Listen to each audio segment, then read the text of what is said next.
voy a mezclar la teoría con la práctica. Voy a hablarles un poco de mi historia adentro de la ponencia. Vamos a ver los primeros elementos. El título es Educación Inclusiva, una experiencia pedagógica desde la perspectiva del estudiante. Vamos a desglosar los primeros elementos. Muy bien, ahí ustedes pueden ver que dice educación inclusiva en el ámbito universitario. Esta ponencia nació derivada de mi primera investigación formal por la problemática de traer a darle origen al artículo. ¿Por qué? Porque yo durante mi educación primaria tuve muchos retos a la hora de que se hablara de inclusión. No había adaptación curriculares, no había infraestructura, no había adaptaciones en estrategias, y entonces luego dar el paso a la universidad era otro reto más grande. El licenciado Juan Carlos tal vez ya les dijo en una clase de mi historia, no existían adaptaciones curriculares de acuerdo a mi condición. Yo tengo parálisis cerebral y soy un poco lento a la hora de asimilar ciertos temas, o el tiempo o mi forma de verbalizar es un poco diferente. En los exámenes, por mi condición, no puedo hacer bien la grafía de las letras, necesito más tiempo. Entonces eso dio origen a este artículo. Ustedes ahí pueden ver este esquema que dice práctica educativa y también dice atención a la diversidad. Pero para tener una práctica educativa que atienda verdaderamente la diversidad, se debe contemplar la atención a la diversidad. ¿Por qué? Porque la atención a la diversidad da paso a que el docente tenga las herramientas necesarias para atender esa diversidad. Pero ¿qué pasa en el sistema educativo nacional y en la universidad? Se cree que solo soy inclusivo si dejo que el estudiante entre a mi aula, pero no adapto nada de mi práctica, no adapto las estrategias, la metodología, los métodos, los recursos y la evaluación. Eso no es una práctica educativa que mire la educación inclusiva, ni mucho menos la atención a la diversidad. Voy a pedir que alguien lea el tercer elemento y me lo diga y después continuamos. Con gusto, Kevin. Hola. Práctica de enseñar y aprender orientada hacia la formación integral. Vale, escuchen. Es práctica pedagógica orientada a lo integral. O sea que por medio de que yo atiendo la diversidad, el estudiante encuentra la carrera o las habilidades que tiene. Pero muchas veces los docentes en la universidad, y aclaro, no son todos, pero muchos siempre ven primero la discapacidad o la condición o la lesión cerebral o la dificultad o el problema, y no ven primero las habilidades que el estudiante tiene. Yo, si no hubieran encontrado personas docentes que fueran entregados en sus prácticas docentes, no estaría aquí con ustedes. Pero hay muchas personas con discapacidad que a veces me preguntan que cómo le hice, y yo les cuento, y dicen que ellos quisieran, pero si el sistema educativo y universitario no se acopla a la atención a la diversidad, pues no vamos a llegar a esa verdadera educación inclusiva. Alguien que lea el siguiente, por favor. El desarrollo cognitivo y profesional del estudiante universitario. Vale, ese anterior y el otro son la base de este. Dice el desarrollo cognitivo. Todas esas acciones, gracias a la atención a la diversidad, van a ayudar al desarrollo cognitivo del estudiante para que él encuentre su habilidad, su competencia, sus estrategias, cómo él va a formar la cognición, y eso va a ayudar. Pero muchos dudan porque como el parálisis cerebral y otras tienen lesiones en el cerebro, entonces claro, eso elimina algunas funciones, pero el cerebro se adapta a buscar otros caminos neuronales para que uno pueda resolverlo. Léame el último, por favor. La atención a la diversidad. No, el último. Perdón, a las prácticas educativas de la inclusividad. Sí, gracias. Muy bien. Vaya, todos los otros elementos van a llevar a las prácticas pedagógicas inclusivas. A mí me gusta eso porque cuando hablamos de educación inclusiva, es en la misma práctica donde se va a dar. no significa que con solo hacer artículos ya estamos haciendo la educación inclusiva, o con solo permitirle al estudiante que estudie en mi universidad, sino que cuando el docente adapta todo lo demás y hace sus prácticas, la infraestructura juega un papel. Muy bien, pasemos al siguiente. Vaya, acá están los términos que dice práctica educativa, educación inclusiva y atención a la diversidad. Quiero que alguien, con la explicación que haya habido del esquema, me dé su análisis de esos 3 puntos. ¿Cómo ustedes los integrarían para llegar a la educación inclusiva? Para ustedes, ¿cuál va primero? Alguien que levante la mano. Hola, para mí sería la atención a la diversidad. Luego la educación inclusiva y la práctica educativa. No sé si estoy equivocado. Bueno, es que eso es, digamos, es ¿cómo le digo? Están interrelacionados. Porque si hacemos solo la práctica educativa, pero si dejo fuera la atención a la diversidad, no llego a la educación inclusiva. O si solo hago la atención a la diversidad, pero en la práctica educativa no se ve nada, tampoco llego. Pero si solo digo la educación inclusiva y no tomo las otras 2, tampoco llego a esa educación inclusiva. Entonces, ahí es un ciclo que se cumple y se vuelve a abrir y así se va interrelacionando. La siguiente, por favor. Vaya, ahí si ustedes pueden ver, dice, educación inclusiva no es un concepto vacío. Para ustedes, ¿qué significa eso?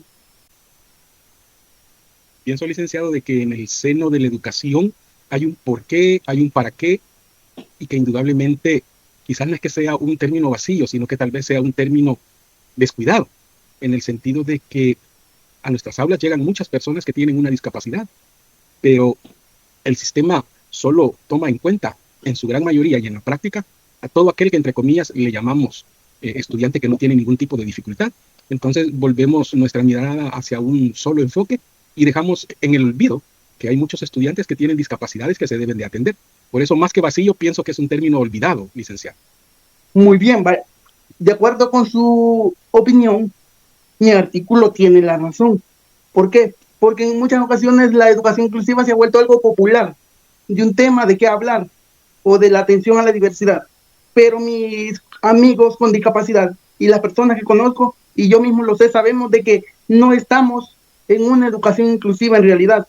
Porque, bueno, para mí lo ideal sería, ustedes pueden ver que en esa pirámide está arriba la práctica educativa y en el centro está, no, arriba está la educación inclusiva, en el centro está la práctica educativa y a un lado pues podemos ver las metodologías. Para mí lo ideal sería que como base de la educación inclusiva sea la práctica.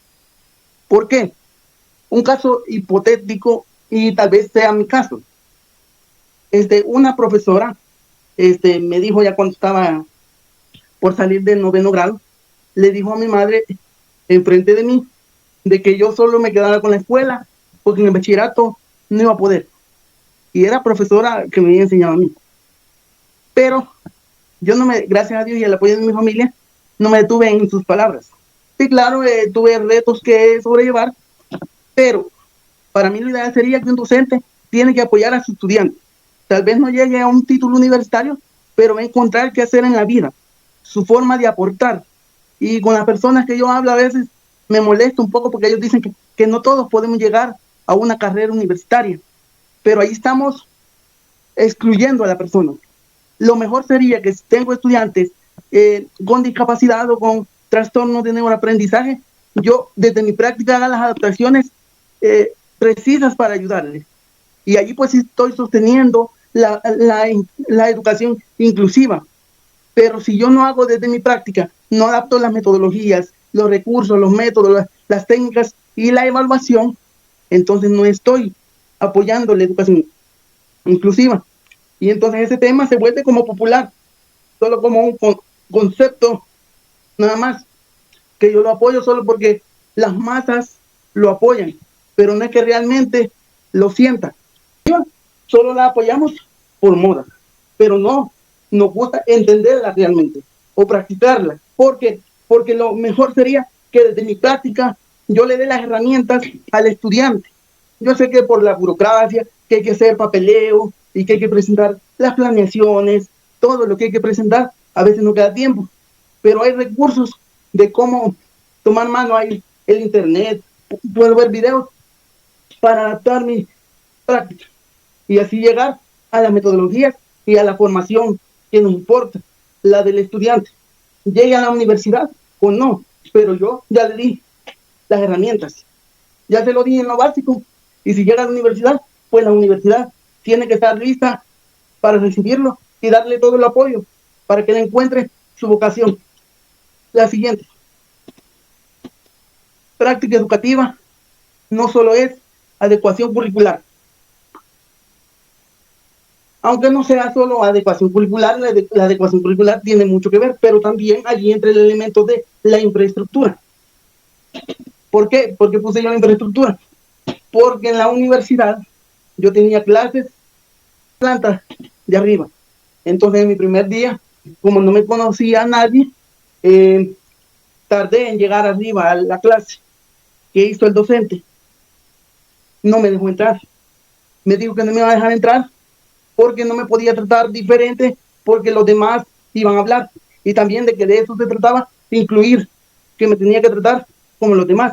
Pero ahí no es error del docente, no que de la administración, porque si yo sé que tengo un estudiante con discapacidad física, pongo sus clases en las aulas de abajo, aunque sí sé que es una cuestión que puede desordenar lo administrativo, pero es algo que se tiene que hacer, porque eso lo viví los 5 años que hice en la universidad, porque hubo un año que se hizo en línea, pero sí es una problemática eso de las aulas, eso es con las aulas, pero después vamos a las prácticas y las modificaciones y las adecuaciones que se tienen que hacer en los entornos y las adaptaciones curriculares que el estudiante necesita. Vamos al siguiente punto.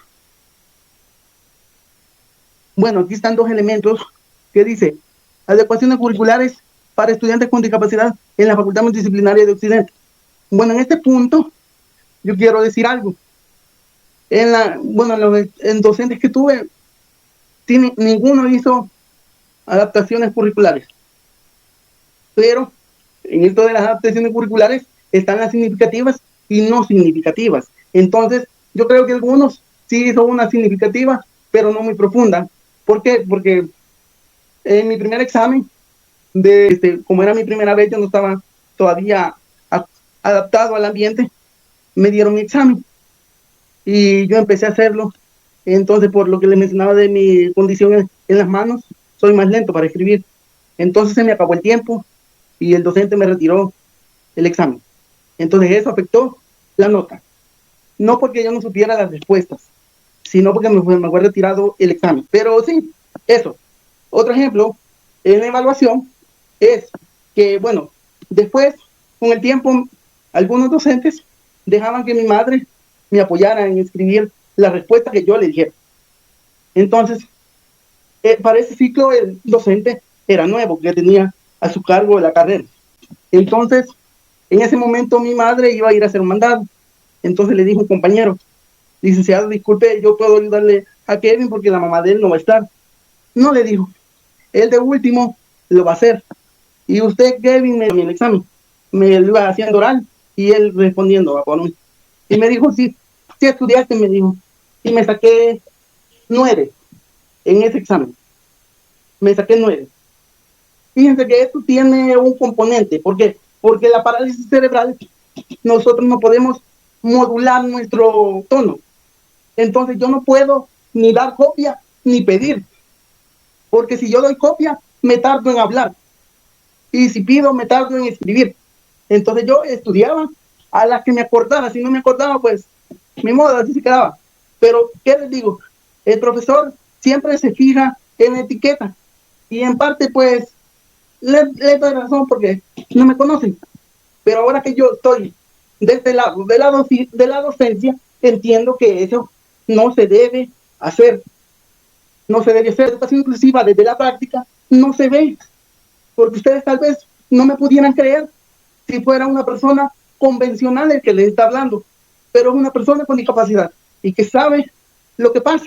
Otra cosa, otro docente, al principio, el primer día de clase, yo queriendo levantar la mano para dar mi opinión y me evadía. Y les preguntaba a los demás y yo sabiendo la respuesta. Entonces le dije yo a mi mamá, deje que pase el examen y ahí pues voy a demostrar yo lo que sé. Dije yo, y estudié y lo hice. Creo que me saqué 8 y todos sacaron mala nota. Entonces él dijo, tengo la mejor calificación y esa calificación es de Kevin, dijo. Yo le he dicho a mi hija que lo tengo a él y que él se esfuerza. Entonces desde ahí yo tenía que prepararme porque él siempre me preguntaba a mí primero, ¿y tú, Kevin, qué opinas? Me decía, ¿qué opinas de esto? Y él pues ya permitió que su asistente me ayudara a copiar la clase o el examen para que no me quedara atrás. Entonces, acá se demuestra que primero vemos la etiqueta. Y si la persona me demuestra que sabe, entonces lo acepto. Pero mientras, no. Y el enfoque de la educación inclusiva no pide eso. Pide que los integremos a todos, sin importar condición. Y también la infraestructura. Estos ejemplos que les he dado es de adecuaciones en la evaluación. Porque la evaluación no se debe perder de vista, porque si yo adapto lo demás de mi clase, pero la evaluación no, entonces el estudiante no puede finalizar su proceso de enseñanza-aprendizaje. ¿Cómo hiciste para pasar? Bueno, sí, bueno, estadística, bueno, el docente fue muy amable, vamos a poner ese concepto amable, porque mi mamá le explicó que por el parálisis cerebral, pues mi área del lóbulo, el que tiene el razonamiento matemático, allí es donde tengo la lesión. Entonces yo lo básico lo domino, la división, la resta, la suma, lo domino, pero ya con desálgebra, todo esto ya, estadística ya no. Entonces el docente dijo que estaba bien, que a mí me iba a poner en pareja con una compañera y que cuando él pusiera preguntas, que las respondiera yo y la misma nota iba a ser para los dos, pero si venía de ejercicio, que la compañera los iba a hacer y la misma nota iba a ser para los dos. Entonces, así se hizo. Y la pasé con 8. Pero allí se ve que el docente puso de su parte. Y no tuve que hacer una mega adaptación, sino que solo comprender las condiciones que había. Para matemática fue igual. La docente pues me hizo unos exámenes escritos, me los hizo. Y ella dejó bastantes tareas en grupo. Pero acá en el grupo, acá viene otra cosa, otro elemento que no está ahí, pero que también es importante. No en esa materia, sino que en otros, yo hacía equipos. Y a la hora de repartir lo que cada quien iba a hacer, a mí me dejaban la introducción o las conclusiones. O a veces yo hacía algo del trabajo y lo que yo